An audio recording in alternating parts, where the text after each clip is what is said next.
네, 안녕하세요. 디파이 농부 조 선생입니다. 오늘 여러분들과 함께 나눠볼 주제는요, 바로 억토버가 아니라 노벰버였다라고 좀 제목을 지어봤습니다. 최근 10월 마지막 날까지 굉장히 힘든 장이었습니다. 큰 하락이 동반됐었기 때문에 많은 투자자분들이 힘드셨을 것 같은데 11월 되자마자 다시 고개를 활짝 들고 있습니다. 그래서 최근에 수급이 많이 쏠리는 알트코인이 많은 상승을 보이기도 했는데 어쨌든 동아님과 함께 한 주간의 비트코인과 매크로 뉴스를 한번 살펴보도록 하겠습니다. 동아님은 이번 한 주 어떻게 지내셨나요? 이번 한 주는 들어오기 전에 제가 보니까 비트코인이 월간으로 지금 한 7% 정도 빠졌더라고요. 7.2% 정도 빠졌습니다. 그래서 우리 모두는 7%가 아니라 70% 오르길 바랬는데 7%가 빠져버렸다. 그리고 이제 이번 주만 놓고 보면 사실 0.93% 정도 등락이 있었던 것 같아요. 그래서 사실 이제 대세는 지난주에 이미 정해진 거였고 이번 주에는 약간 설거지하는 그런 주가 아니었나. 그리고 좀 물리적으로 힘들었던 게 목요일이 굉장히 힘들었어요. 왜냐하면 FOMC를 이제 결국에 받고 밤새서 그날 오전에 또 정상회담 있지 않았습니까? 그래서 48시간 깨어있느라 오랜만에 좀 체력적으로 되게 힘들었던 기억이 있습니다. 네, 좋습니다. 이번 한 주 주요 뉴스 이제 세 가지 한번 살펴보면요. 한국에서 이제 트럼프와 시진핑이 만남을 가졌습니다. 그래서 결국 좋은 결과를 도출했던 것 같습니다. 그러다 보니까 시장은 다시 한번 상승을 좀 하고 있는 것 같고요. 또 이런 트럼프와 시진핑이 좀 만들었던 여러 가지 좀 불안감이 좀 해소되면서 투자자들한테는 조금 푸근한 좀 마음을 좀 갖도록 해준 것 같습니다. 두 번째는 이제 연준에서 금리를 인하했습니다. 하지만 굳이 안 해도 될 말을 했습니다. 그것은 바로 12월 인하 기정사실 아니다라는 언급을 하면서 사람들한테 긴장감을 좀 많이 줬던 것 같습니다. 이것 때문에 사실 FOMC 이후에 또 시장이 이제 하락했던 좀 이유가 좀 됐던 것 같고요. 또 마지막으로 이제 비트코인 억토버 랠리 실종됐었다. 지금 촬영하는 시간은 11월 1일이다 보니까 사실 억토버는 이제 끝났죠. 그래서 이제 11월, 12월 우리가 봐야 되는데 10월은 정말 좀 힘들었던 이런 시장이 아니었나 한번 회상을 해봅니다. 비트코인 현물 ETF 같은 경우 이번 한 주는 순유출이 굉장히 컸던 한 주였습니다. 이제 화면에 보시는 것처럼 29일, 30일에 큰 규모의 자금이 유출되면서 비트코인도 꽤나 많은 좀 하락을 겪었고요. 이더리움 현물 ETF 살펴보면은 비트코인보다 자금은 많이 빠져나가진 않았지만 그래도 비트코인과 같이 이제 순유출을 기록했습니다. 이에 따라서 이더리움도 조금 불안한 좀 모습을 보이고 있고 최근 들어서 DAT들이 사들이는 이런 규모 자체가 많이 낮아졌기 때문에 좀 가격적으로 좋은 모습을 보이고 있진 않습니다. 이번 한 주 매크로가 굉장히 중요했던 한 주였습니다.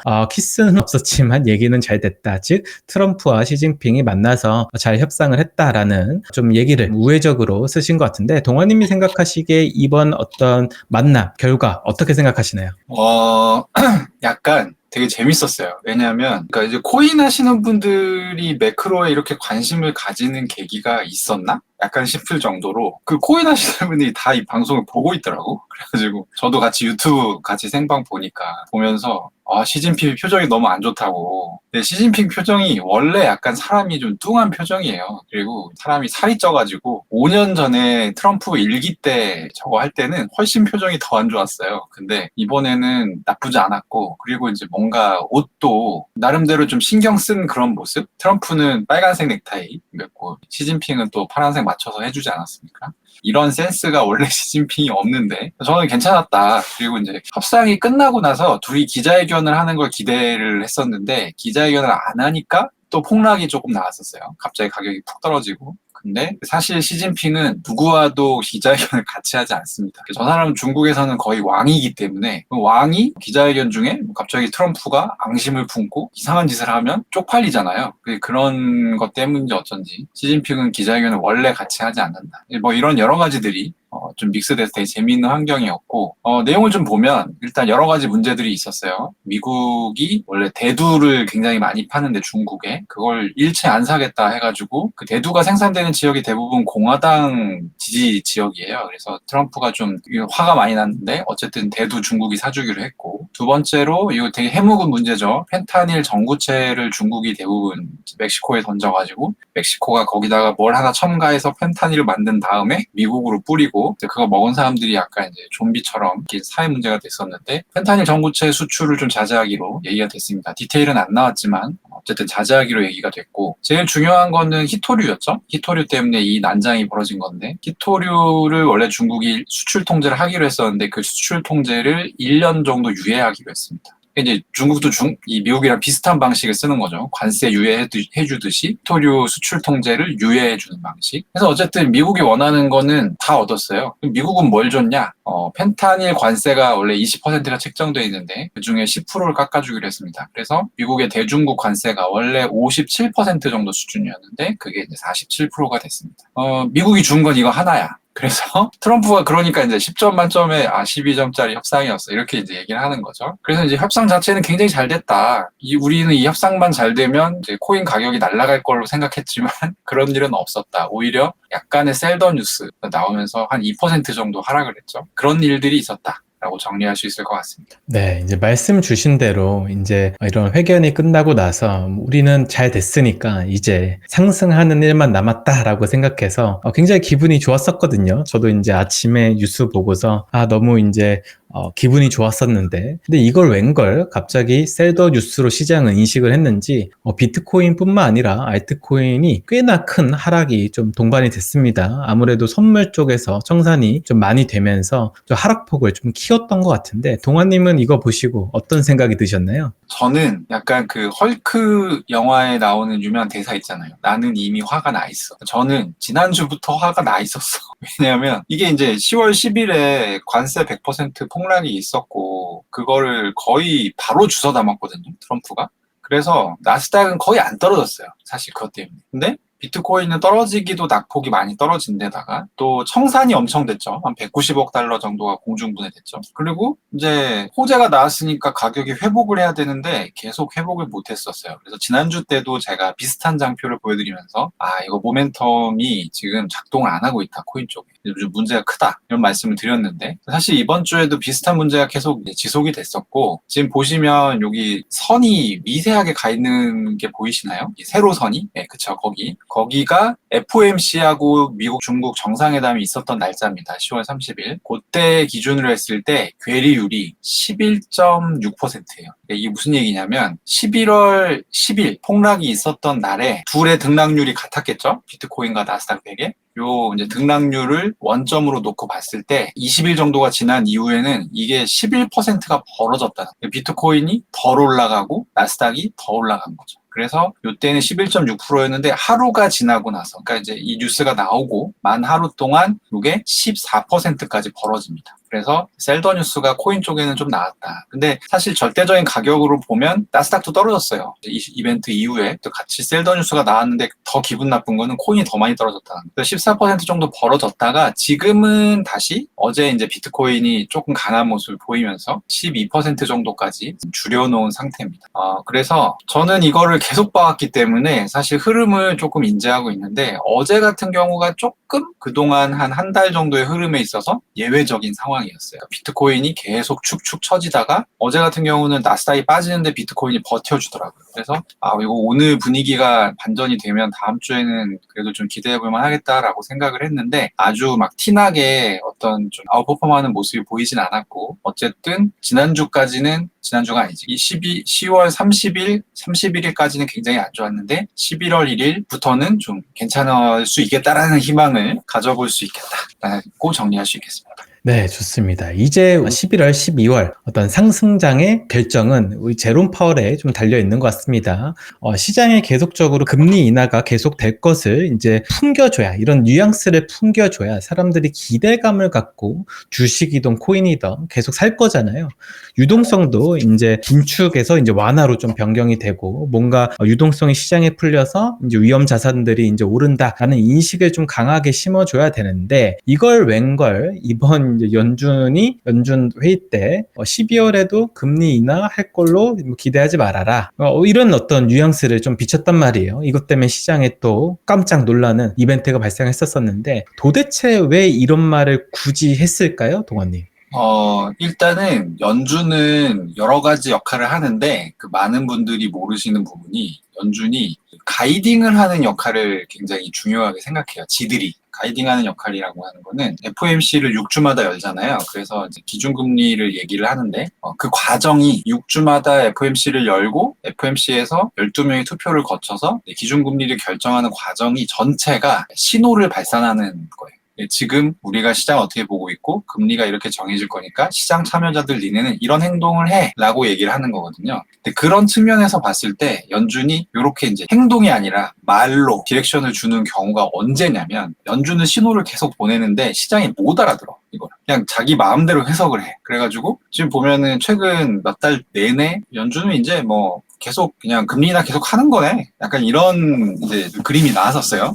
사람들이 그렇게 기대한다라는. 그래서 파월이 굳이 안 해도 될 말. 그러니까 이 양반이 노망이 들어가지고 니네 12월 달에도 금리 인하 할 걸로 기대봐라. 이렇게 얘기한 게 아니고 12월 달에도 금리 인하 할 걸로 사람들이 기대를 하면 안 된다라고 생각을 하고 있는 거야, 이 사람. 그래서 굳이 이제 이렇게 얘기한 거고 사실 굉장히 이례적인 겁니다. 파월은 지금까지 그래도 거의 한 10년 가까이 연준 의장을 했는데 한 번도 다음 달 FOMC 금리가 어떻게 될 거다라는 암시를 준 적이 없어요. 근데 이번에 준 거거든요.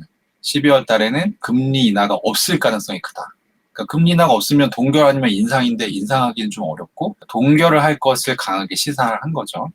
그렇게 얘기를 했고요. 그러니까 사실 이것 때문에 주가가 많이 떨어지고 코인 가격도 많이 떨어지긴 했지만 이날은 어쨌든 금리 인하를 했고 또 하나 중요한 거가 QT라고 해서 양적 긴축이라는 활동을 연준이 하고 있었어요. 양적 긴축이 뭐냐면 시중에 연준이 갖고 있는 자산이 있어요. 이 자산을 말하자면 파는 거죠. 시중에. 그리고 시중에 있는 돈을 연준이 가져오는 거예요. 그러면 시중에서 돈을 가져오니까 시중에 있는 유동성이 줄어들게 되죠. 그래서 조금 이제 뭐랄까 지나친 통화 유동성을 빨아들이는 그런 걸 이제 양적 긴축이라고 하는데 이 양적 긴축을 12월 1일부터는 중단하겠다라고 얘기를 했습니다. 그래서 크게 보면은 원래 달라진 점이 뭐냐면 10월 FOMC 이후에 일단 계속 금리 인하를 한다라고 하면 시장 참여자들이 뭘 안 보기 시작하냐면 물가 지표도 안 보고요. 고용 지표도 안 볼 필요가 없어. 어차피 금리 인하를 할 거기 때문에. 근데 지금 금리 인하를 안 할 수도 있다라고 하니까 갑자기 PCE 데이터, CPI 데이터, 노동 데이터 이런 것들이 갑자기 더 중요해졌죠. 그래서 10월 달에는 우리가 이걸 신경 안 쓰고 살아도 됐지만 11월부터는 이런 부분들에 대해서 이제 뉴스가 나오면 봐야 된다. 요게 이제 12월 중순 정도에 FOMC를 하게 되는데 그때 어떤 결정이 나올지에 대해서 큰 영향을 미치기 때문에 봐야 된다라는 점 하나. 그리고 뒤에다가 얘기하겠지만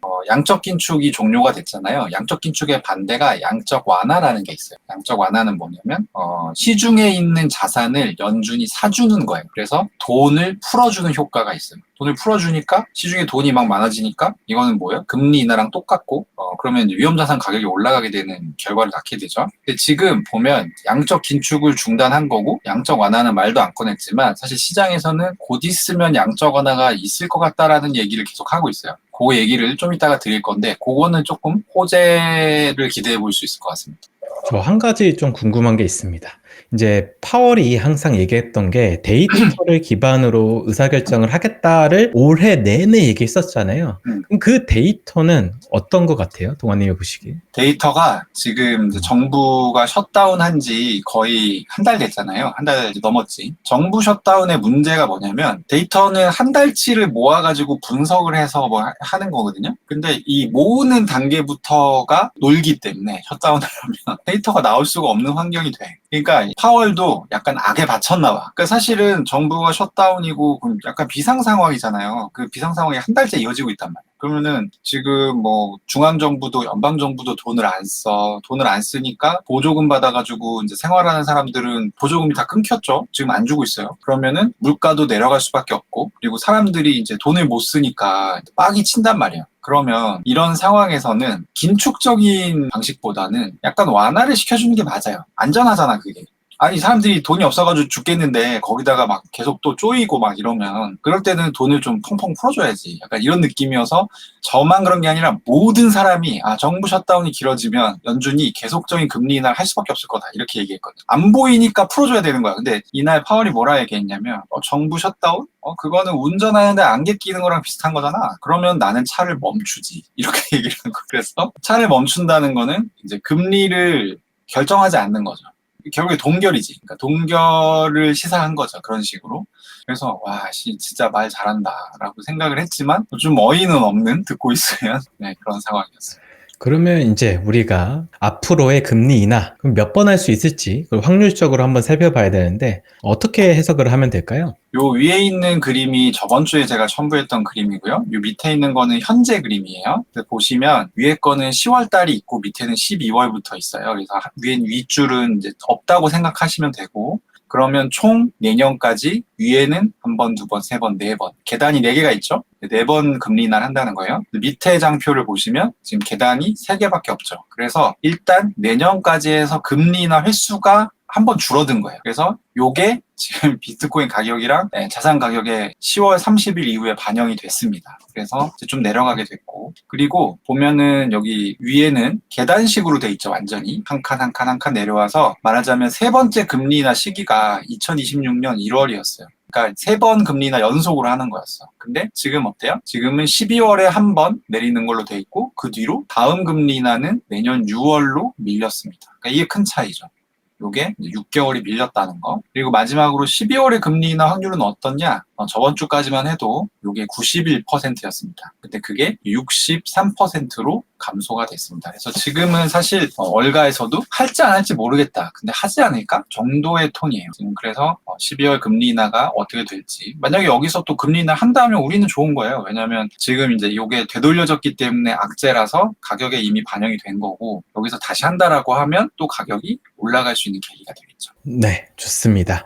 이제 우리 알트코인 중에 이제 가장 핫 이슈죠. 바로 이제 재무전략 기업들이 조금씩 돈을 좀 다 쓴 것 같습니다. 그러다 보니까 최근 들어서 뭐 비트코인이나 이더리움을 사들이는 규모도 상당히 좀 낮아졌고, 더 나아가서 이즈질라라고 하는 재무전략 기업은 시장에 어떤 이더리움을 팔아서 그 자금으로 주가를 부양한다는 이야기를 좀 하고 있습니다. 그러다 보니까 이게 뭔가 우리의 꽃길을 걷게 해줄 유일한 어떤 희망이었는데 그 희망이 조금씩 사라지는 거 아니냐라는 이야기도 나오고 있고, 더 나아가서 알트코인 재무전략 기업들이 지금 셧다운 때문에 SEC 승인을 못 받아서 출시를 못하고 있습니다. 그러다 보니까 시장이 불안할 때 자금으로 조금 코인 가격을 좀 방어해줘야 되는데 그런 것들이 자유롭지 못한 환경이 된 것 같아요. 그래서 이제 동아님도 코인 업계에서 핫했던 이 DAT 기업들이 이제 불안한 상태 같다라고 의견을 주시는 것 같습니다. 동아님이 생각하시기에 이 문제 어떻게 생각하시나요?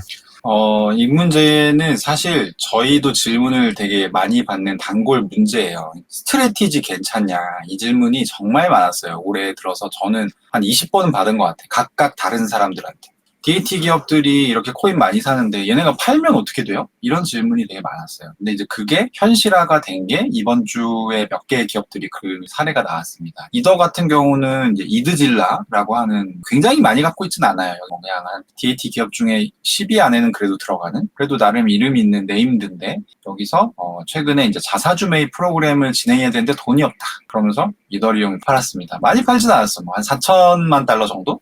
정도 팔았고요. 근데 내러티브가 똑같아요. 이 DAT 기업들은 아시겠지만 엠네브라고 하는 되게 기준이 있어요. 지표가. 엠네브는 뭐냐면 이제 가지고 있는 코인 대비 주가를 말해요. 주가를 말하는데 가지고 있는 코인보다 주가가 크면 엠네브가 1 이상이 됩니다. 그죠? 그러면 엠네브라는 거는 뭐겠어요? 굳이 내가 이더리움 직접 사도 되는데 이 회사 주식을 삼으로 해서 이더리움을 보유하는 효과를 얻겠다라는 게 이제 DAT 기업들의 논리잖아요. 근데 이 기업이 가치가 있는 거야. 존재 가치가. 엠네브가 1 이상이 되어야. 근데 이게 이제 마이너스로 돌아가게 되면 이거 뭔가 저평가 상태, 좋게 얘기하면 저평가 상태인 거고 이상한 상황인 거죠. 사실 마이너스, 이 저평가 상황인데도 사람들이 안 산다는 거 아니야. 주가를, 주식에, 이 기업의 주식을. 근데 이게 지금 문제가 생긴 기업들이 대부분 엠네브가 1 밑으로 내려갔고, 이드질라 같은 경우도 10월 23일 기준으로 0.62까지 내려갔었습니다. 그럼 거의 3분의 2 토막 난 거지. 그러니까 이제 주주들이 야 이게 뭐냐 이 새끼들아 이러면서, 그래서 이제 어쩔 수 없이 자사주 매입을 해야 되는데 돈이 없으니까 이더 판 거예요.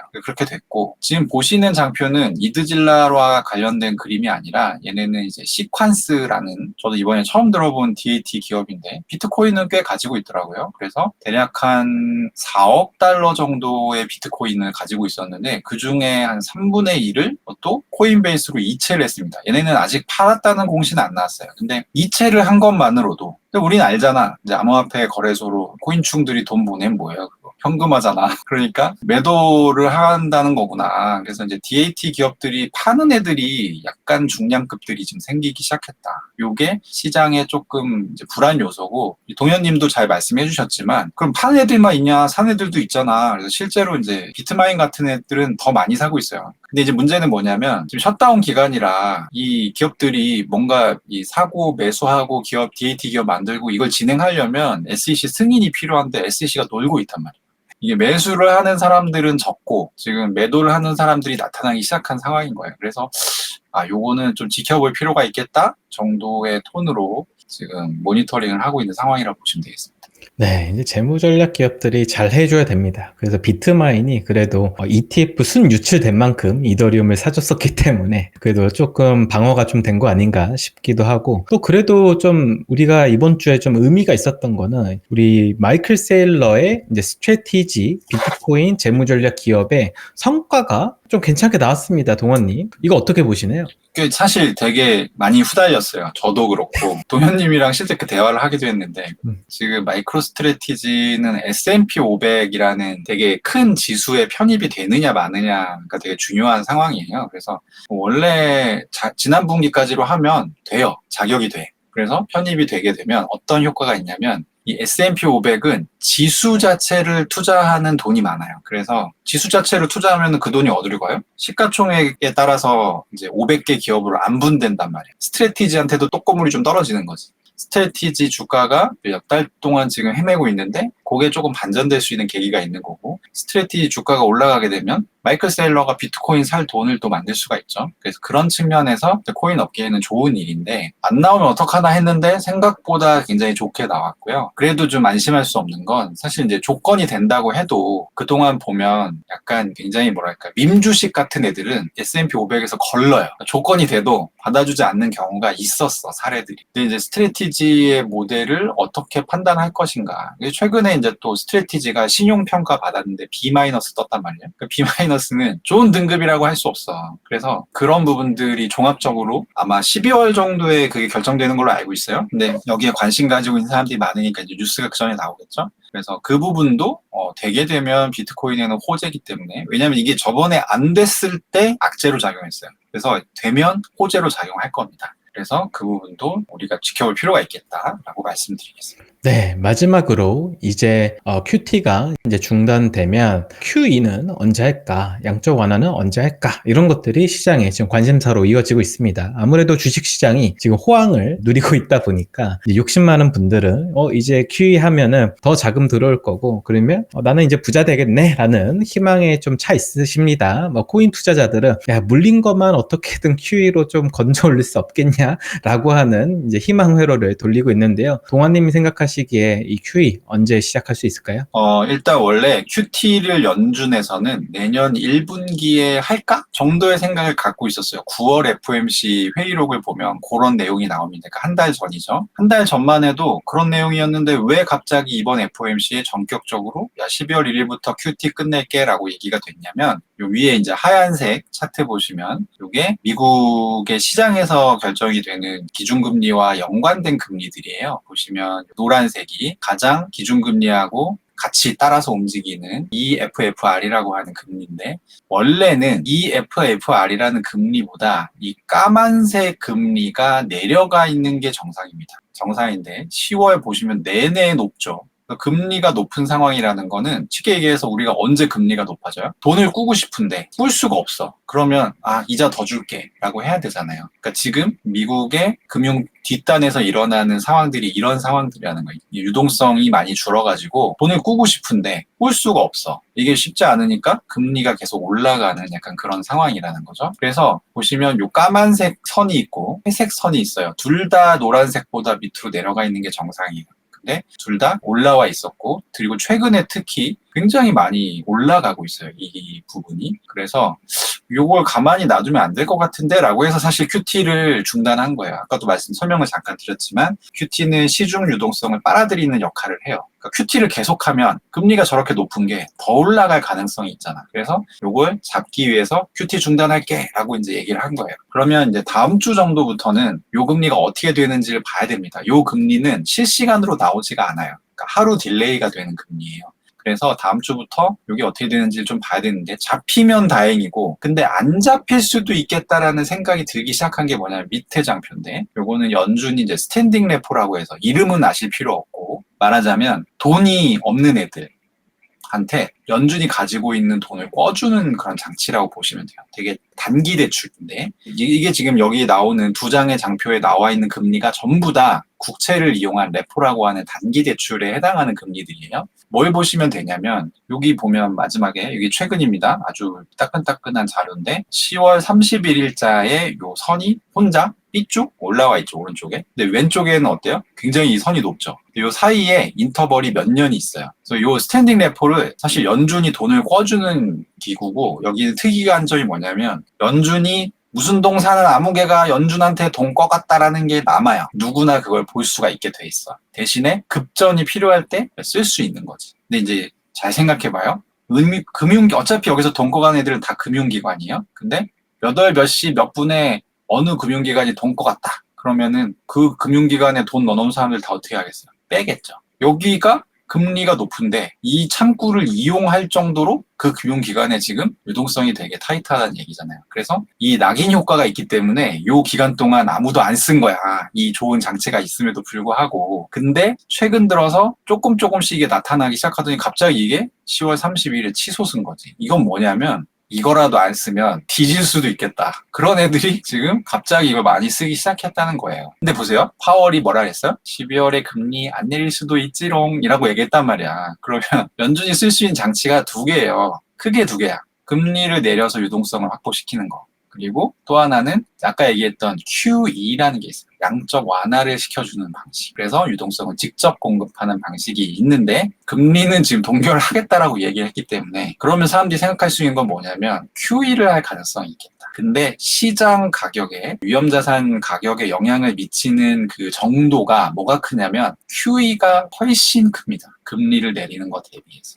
그래서 사람들이 이제 또 헛된 꿈을 꾸기 시작하는 거죠. 야, 이거 코인 안 좋았는데 올라갈 수 있지 않아? 약간 이런 생각하고 있다. 근데 좀 봐야 돼요. 왜냐면 이 돈을 꿔가는 시점 자체가 지금 여기 엄청 이제 한번 솟은 요 바로 직전에 조그마한 피크 있잖아요? 요게 언제 생기냐면 우리가 돈 써보면 알잖아. 언제가 제일 돈이 궁해요? 월말 월초가 제일 궁해요. 그래서 월말 월초에는 얘네가 필요 이상으로 약간 치솟는 경향이 있습니다. 그래서 그걸 감안해야 되는데 그걸 감안해도 사실은 이날 나간 금액이 이렇게까지 올라간 건 충분히 의미가 있는 현상이고 아마 다음 주부터는 엑스니 뭐 이런 데서 전부 다 QE 얘기하고 있을 거예요. 유튜버니 뭐 이런 거.